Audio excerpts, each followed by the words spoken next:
It's now winter here in New Zealand, and like most, I thought I could only grow storage vegetables or brassicas or peas and beans.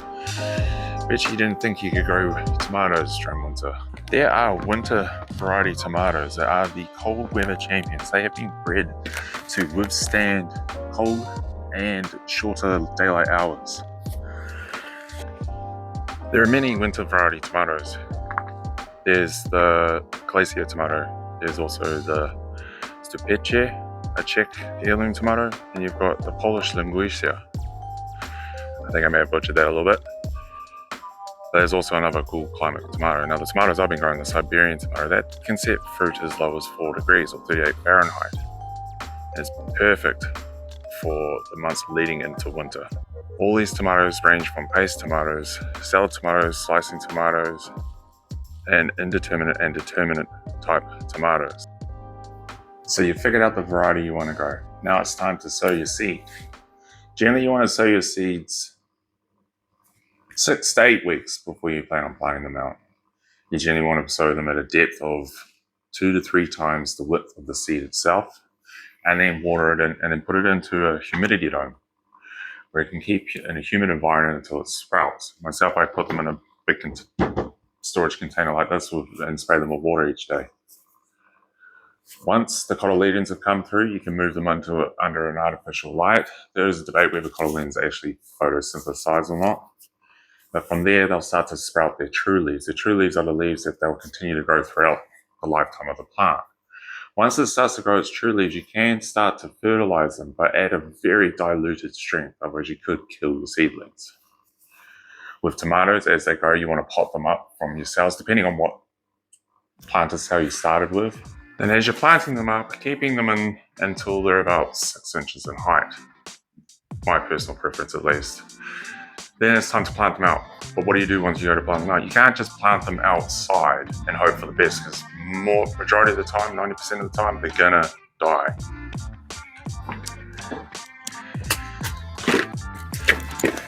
So what do you do if you can't just plant them out? You need to harden them off. These are capsicums. This is an experiment I'm doing. I'm trying to grow capsicums over winter. So far, so good. They're actually starting to fruit.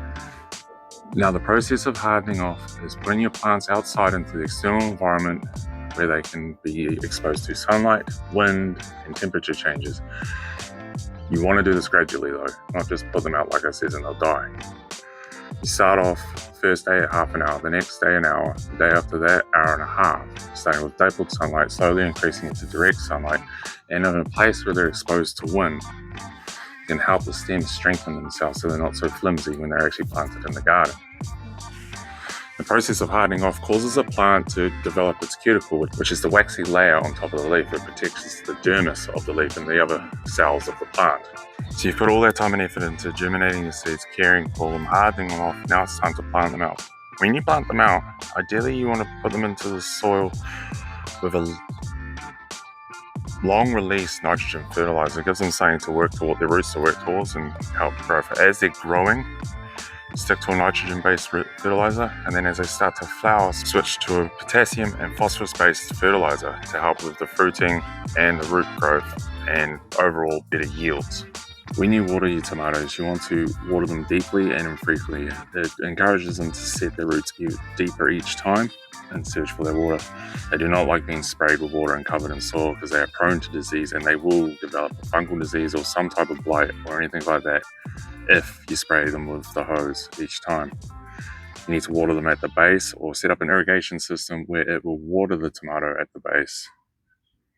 As the tomatoes grow, they're going to need support depending on the type and variety of the tomato. As you would have heard me say earlier, determinate and indeterminate. Determinate tomatoes have a set determinate height that they'll grow and fruit that they'll set. They're being bred that way. They're called a bush type tomato. Those generally will only need cages or a stake trellis, much like this. Then you have indeterminate tomatoes. They will continually grow and set fruit until either a disease or frost kills them off.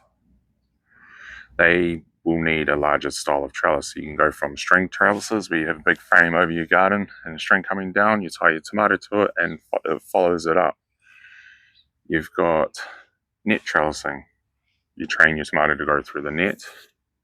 And you got your Florida weave trellis. You have your stakes on either side of the garden, and you weave basically yarn, string or twine or whatever through the plants, helping support them as they grow. As the tomatoes grow, they will going to need pruning. Determinants, not so much. They will benefit from less pruning, just a few stems here and there cut off to allow airflow through the plant to minimize disease or anything like that. Indeterminates, they are going to need pruning through the suckers and also bringing down some of your stems to make them less bushy. The suckers, if you allow them to grow on the indeterminates, they will start to create their own main stem, meaning that the tomato plant will have to put more energy into multiple stems to try and fruit. Whereas if you can trim them down and stick to one main stem, all the energy is going into that and you'll have a far better yield. So as robust and tough as these tomatoes can be, there's still two limiting factors that will hinder their growth or kill them off. One being frost. Most of these cold winter varieties can set fruit quite quickly and early, or they can tolerate the cool temperatures up until your first frost, or the cool temperatures after your last frost leading into your warmer months. The other one being rain or wet. Tomatoes don't like being wet, they don't like wet feet, and unfortunately this is what's happened to my Siberian tomatoes.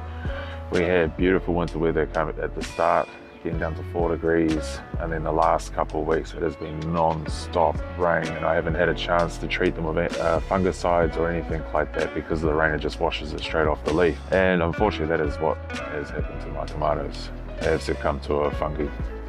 There's one thing you can do if you're planning on growing your tomatoes into winter right up to the first frost, is grow them in containers where you can put them out in the winter sun during the day and then put them back under shelter at night so they don't get hit with the frost, or you can limit the amount of rain they're exposed to, thus still reaping the rewards of a beautiful fruit through winter. So what does that mean for my tomatoes?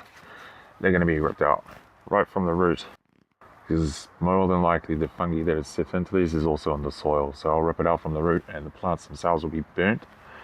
They will not be being put into the compost, just in case it does transfer that kind of disease into the compost and later on into the other plants.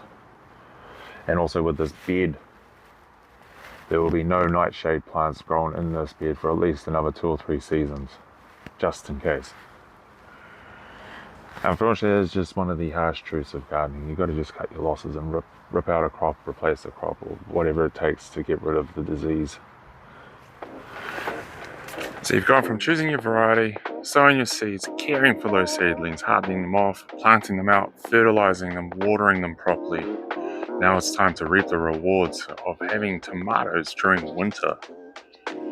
When it comes to harvesting, you want to harvest your tomatoes when they're still ever so slightly green, mostly red but ever so slightly green. They'll continue to ripen off the vine, take them inside and store them upside down at room temperature, not in the fridge.